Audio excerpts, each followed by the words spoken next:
So you might be wondering why someone would spend the better part of $100,000 on a luxurious off-road vehicle that can do the kinds of insane things that this Lexus LX600 can do. And I'll tell you why.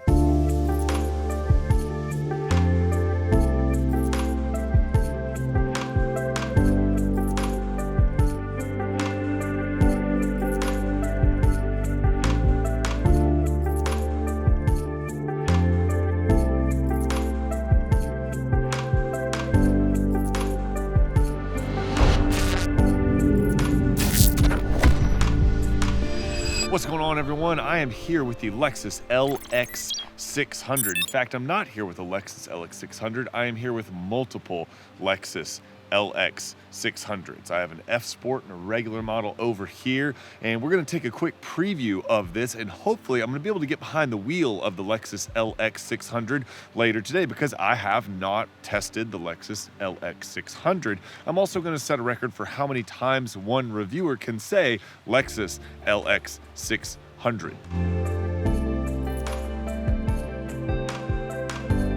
So one of the things I will start by addressing is the styling. And I know that when the Lexus LX600 came out, that the styling was, I don't know, some people considered it a little controversial, a little edgy. I'm not really sure what. Personally, I kind of liked the Lexus LX600 styling. I thought it was kind of a bold departure from the old one because the old one was starting to look rather old. Too old. And I think this is a very nice refreshening of that kind of traditional Land Cruiser LX style. Like, it's big, it's boxy, it's bold. I know some people were saying that the Lexus grille was getting kind of like a little out of control, but I mean, the Lexus grille was always out of control. So I'm not really sure what people were going on about, but I kind of appreciate the way the Lexus LX600 looks. Especially in profile, because to me, this is the profile that the Lexus LX600 should have. It has that sort of traditional Land Cruiser profile. So I really like the way this thing looks from the side. I also like the fact that it sort of differentiates it from the new Toyota Sequoia, which we're also going to be testing on this trip. So this is a really imposing kind of SUV, and I think it retains the sort of off-road chops, or the appearance of off-road chops, that the previous LX had. So the side view for the Lexus LX600 is a win for me. Underneath the hood, you get Lexus's new twin-turbo V6, replacing the outgoing V8. This is a 409 horsepower V6 engine, making 479 pound-feet of torque, which is very healthy. So I know that some people might miss the traditional buttery smoothness of the Toyota V8 like they did in the Sequoia or the, old Tundra, but this twin turbo, and I can tell you, these twin turbos Toyota's making, man, and the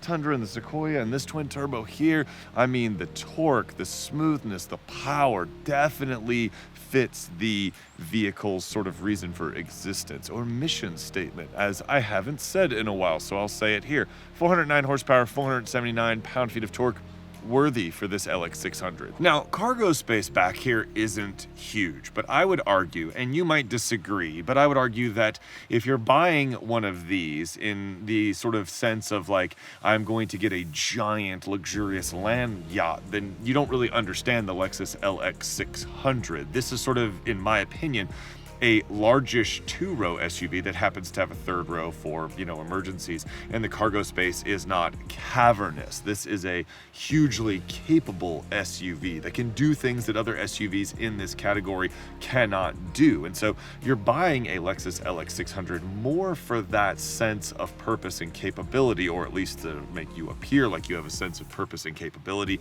rather than just straight up cargo space. I mean, is this enough? Probably for most people, if you pack like a human being. Oh, hi, Mark. Now, here's where we're going to get into a little bit more of the preview side of things, because the Lexus LX600 has new infotainment system with sort of a dual screen setup. And I'm not going to sit here and comment on that because I haven't driven one for an extended period of time. And at best today, I'm just going to get a little seat time. So I'll reserve judgment. I do like Lexus's new infotainment system. I like some of the advanced features. This thing has a lot of advanced features, as it should, because it is Lexus's highest tier sort of SUV model. But since I haven't lived with one for a week, I'm not going to sort of comment on the intuitiveness of the infotainment system or whether or not a dual screen setup is distracting. It has all of the kind of luxurious features that you would desire, but I don't want to comment on their sort of integration and ergonomics just yet. Now, from a materials standpoint, this is 100% a top-tier Lexus. It feels very nice in here. I can definitely comment on that. The quality of the materials is excellent and befitting a vehicle that starts at $88,000, and as you see it here is probably about $100,000. But second row space is a little compromised because, like I said, this is like a largish two-row SUV. This is not something like the size of the Sequoia. So let me show you real quick what it's like if I sit in this, all 6'6" of me. So as you can see, plenty of space where I would have the seat as a driver, but not quite as accommodating in the rear if you're 6'6". All right, about to head out on a trail ride in the LX600. So this is my first time behind the wheel. Ergonomically, I get my little lower screen right here. I've also got some off-road information that I can call up. I can do that on the big screen as well. I've got all my amenities, heated seats, heated steering wheel, all that kind of stuff. Drive mode, crawl control, multi-terrain select, all right here. It's like this little bank of awesome off-road information. So right off the bat, I'm like feeling very ready to go. I'm feeling like, let's take this thing on the trail. The only downside is that I'm not supposed to like thrash it. There's a reason these things weren't at the off-road course. They're significantly more expensive. Also, as you can probably imagine, this thing is so comfortable. I mean, I thought the last LX was, you know, pretty top-notch when it came to interior quality and materials. I mean, the design, layout, and stuff was getting old, but the interior materials were never in question, and this one has taken another significant step up. I mean, everything is impeccably assembled, soft-touch plastic leather, stitching everywhere. I mean, this thing feels like it's carved out of solid billet. I don't even know what billet is. I think it has something to do with aluminum, but I'm pretty sure that it's solid because that's why people say solid billet. Now, one cool thing that I can tell you is that I just got out of the Sequoia TRD Pro. So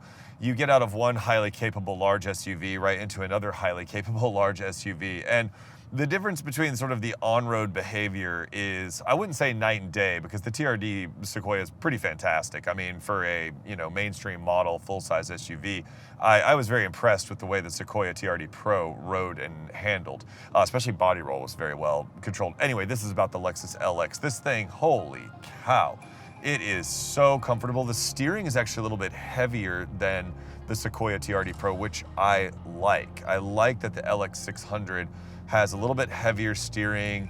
It feels a little bit more sporty, a little bit more substantial, a little bit more, not accurate, but just easier to place because it requires more subtle inputs. It's not heavy, but it just has a little bit of intention to it. And I mean, the quality of the ride and the comfort and these seats, oh, I don't know if anyone's doing seats in all of their models as well as Lexus. I like seats in some models, but Lexus continually cushions my terrible scoliosis-ridden spine in a way that no other manufacturer does. So thank you, Lexus, for these orthopedic, comfortable, wonderful seats that are swathed in like excellent leather.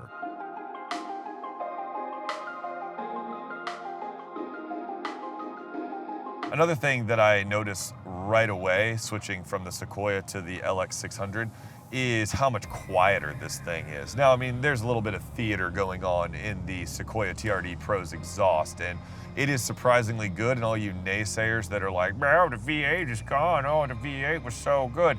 It was good, and it was cool, and it was smooth. But the new powertrain, give it a chance. And I'm not talking about the sound pumped in from the speakers. I'm talking about standing outside the vehicle. The Sequoia sounds good. This thing also sounds pretty good from outside, but you would never know from inside because it's so quiet in here. It is bank vault quiet. Let me make sure I don't die. Pick up. God, 479 pound-feet of torque is a lot of torque. It doesn't matter that this thing weighs as much as the moon. That's no moon. It's still enough torque to smartly move this thing around. Now, would I like the 583 pound-feet of torque from the iForce Max? Yeah, I mean, who wouldn't? Cows. But I think 479 is plenty, and the way it's delivered is buttery smooth. Another thing that kind of stands out to me is that the transmission seems to be a little more intelligent, a little bit more intuitive than it was in the Sequoia. I feel like the Tundra has some hesitation in that first to second gear, especially when you come off a stop and switch to drive. It seems to sometimes jerk into first gear, and then sometimes it doesn't know do you want first or second gear depending on the situation. The Sequoia was better about that. It didn't exhibit that same kind of hesitation, but it was still present. I still noticed a little bit of it. This, none of that. This thing is just intuitive. It always knows where it wants to be.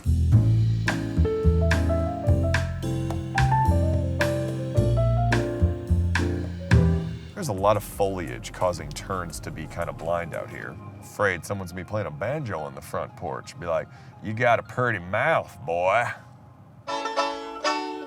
Now, it's not all gonna be gushing over the LX600 just because it's the latest and greatest and it's, replacing our, beloved Land Cruiser. There is one big kind of ding that I'm gonna give it right here, and it's directly in front of me. It's this digital gauge cluster. This digital gauge cluster, it looks like a digital version of Lexus's same old gauge cluster that they've been using for years. So I'm not a big fan of that. I feel like that seems like it might as well be from the old LX 570, and maybe it is. And that's not to say that this digital gauge cluster is like ugly or insignificant or something like that. What I mean is that it just doesn't look special enough. I mean, we're in the kind of $100,000 price range right here, and it just doesn't feel like it has that specialness you'd expect in something like, for example, like Cadillac's new display that sweeps across the dash. I will say this, I wish I could simultaneously drive this vehicle and show you guys the scenery, because if you've never been to the North Georgia mountains, we are very lucky that within a 2-hour drive of Atlanta, you have some of the best parts of the Appalachian Mountains. I mean, it's just beautiful up here, and I take it for granted way too often. So you might be wondering why someone would spend the better part of $100,000 on a luxurious off-road vehicle that can do the kinds of insane things that this Lexus LX600 can do. And I'll tell you why. The reason is because we are now on an off-road trail. I'll call it fairly light. You can probably tell by the movement of the car, this isn't something extreme. We're definitely not supposed to be taking these on extreme trails because these are very expensive vehicles, and Lexus doesn't want us dinging them up on this, beautiful trip. But there is a lot of rocks, there's a lot of camber changes, there are some bumps going down, coming up where approach and departure is an issue. There's some much more extreme stuff over there. And through it all, you can sit in this in air-conditioned comfort, in glove leather seats, and the suspension irons out a lot of the imperfections underneath you. I mean, we're on a lot of kind of gravelly rock right now. And in a lesser, more mainstream truckish kind of vehicle, this would be, I would call it teeth chattering. In this thing, it's just a mild disturbance that seems like it's about 10 feet below the chassis. And all that's translating up is the very slightest of vibrations into my seat. I think the most impressive thing about that is how the surface is changing underneath the vehicle. I'm sorry I only have one GoPro and I couldn't mount one outside the car, but we're going from sort of sandy kind of gravel to larger pebbles to sort of, fist-sized stones and stuff like that. And you really can't tell much of a difference through the seat of your pants. It all feels just like a gentle vibration, a little hum outside the car. You're really not even hearing a lot of the kind of rocky crunching, as the tires move the rocks around. That's not even a thing. That's out of sight, out of mind, or out of ear, out of ear. It also does a good job of controlling the rocking motions as we go around some of these camber changes where one side dips down, there'll be the initial dip and then the chassis kind of like smooths itself back out again. It's very impressive. I'm watching the LX600 in front of me and it's like barely moving over these surfaces. It's just insane how controlled this vehicle is. Well guys, I hope you enjoyed this preview of the Lexus LX600. This is an incredibly capable full-size SUV. I mean, you really have to drive one of these things to understand what it is capable of doing. I mean, the fact that it can just shrug off this light-duty work as, this isn't even really putting it through its paces. If we had had it at the off-road park, it would have had no trouble dominating those trails like the TRD Pro Sequoia. I mean, this is just an incredible vehicle from an engineering standpoint. So I hope you found some value in this. If you did, please consider liking, please consider subscribing to the channel for more of these little previews, reviews, vlogs, deep dives, all the things. And I will see you in the next video. Peace.